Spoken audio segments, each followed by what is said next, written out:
Hi అండి, అందరికీ నమస్కారం. ఇవి గోధుమలు అండి, మొలకెత్తిన గోధుమలు. ఇది ఒక కప్పు ఉంటాయండి. వెజిటేరియన్ హలీంకి అండి ఇది. అలాగే సోయా అండి 1 కప్పు, బీట్రూట్, క్యాప్సికమ్, పచ్చిమిర్చి, క్యారెట్, మసాలా దినుసులు అండి, ఆనియను, బేలీఫ్, స్టార్ ఫ్లవర్, దాల్చిని, లవంగ, ఇలాచి, అలాగే కొద్దిగా డ్రై ఫ్రూట్స్ అండి. మీరు ఎన్నైనా వేసుకోవచ్చు డ్రై ఫ్రూట్స్. నేను ఇక్కడ కొద్దిగా వేస్తున్నాను. ఇంకా మీరు వెజిటేబుల్స్ ఇంకేమన్నా వేసుకోవచ్చు అండి. కార్న్ కూడా వేసుకోవచ్చు. కొత్తిమీర, కరివేపాకు, పుదీనా అవైతే కామన్. బటర్ అండి, ఇంకా నెయ్యి అన్న బటర్ అన్న. ముందుగా ఇక్కడ హాట్ వాటర్ రెడీ చేసుకున్నానండి సోయాకి. మనం ముందుగా వెజ్జీస్ అన్ని కట్ చేసుకొని పెట్టుకోవాలండి. ఆ తర్వాత ఇది గోధుమలని మిక్సీ పట్టుకోవాలి, మెత్తగా ఫైన్గా మిక్సీ పట్టుకోవాలి. వాటితో పాటే సోయా కూడా మిక్సీ పట్టేసుకొని అన్నీ కలిపి పోపు పెట్టేసుకోవడమేనండి. ఇంకా ఇక్కడ వెజ్జీస్ అన్నీ నేను ఉడకబెట్టేస్తున్నానండి.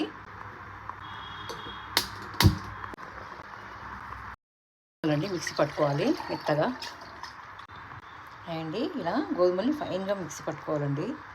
ఇప్పుడు సోయా కొంచెం వాటర్ ఎక్కువైనాయండి గోధుమల్లో. సోయా అండి, అలాగే ఉడికించుకున్న వెజ్జీస్, పచ్చిమిర్చి అండి, పచ్చిమిర్చి కూడా వేసేస్తున్నాను. మనం ఈ విధంగా ఉడకబెట్టుకున్న వెజ్జీస్ అన్నీ కూడా వేసేసి ఫైన్గా మెత్తగా మిక్సీ పట్టుకోవాలండి. ఆ తర్వాత ఇప్పుడు పోపు పెట్టుకోవడం. ఇక పోపు పెట్టుకొని చాలా గొటాయించాలండి. ఎంత గొటాయిస్తే అంత టేస్టీగా ఉంటుంది. బటర్ కానీ నెయ్యి కానీ వేసి గొటాయించాలండి. ఆయిల్ ముందుగా ప్యాన్ పెట్టేసి స్టవ్ వెలిగించుకొని బటర్ అండి, ఇంకా ఆయిల్ కూడా వేస్తున్నానండి నేను. ముందుగా ఆనియన్స్, క్యాప్సికమ్ వేయించుకొని పక్కన పెట్టుకోవాలండి. ముందుగా ఆనియన్స్ అండి, ఆనియన్స్ కంప్లీట్గా బ్రౌన్ రంగు వచ్చే వరకు వేయించుకోవాలండి.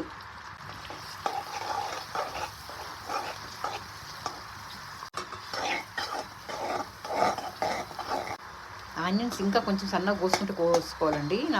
నేను అంత సన్నగా కోయలేకపోయాను. Masala దినుసులండి,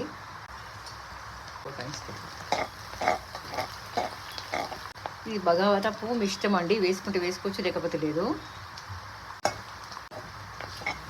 capsicum వేసేస్తున్నానండి. Corn, cabbage, cauliflower ఇంకేమన్నా వేసుకోవచ్చు అండి వెజ్జెస్.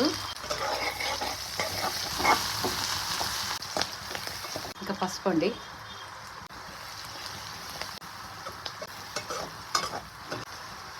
సాల్ట్ అండి, ఇంకా ఉడికించుకున్న మనం మిక్సీ పట్టుకున్న గోధుమల మిశ్రమం అండి. అడుగు మాడకుండా బాగా గొటాయిస్తూనే ఉండాలండి దగ్గరికి అయ్యే వరకు పూర్తిగా. ఇది గరం మసాలా పౌడర్ అండి.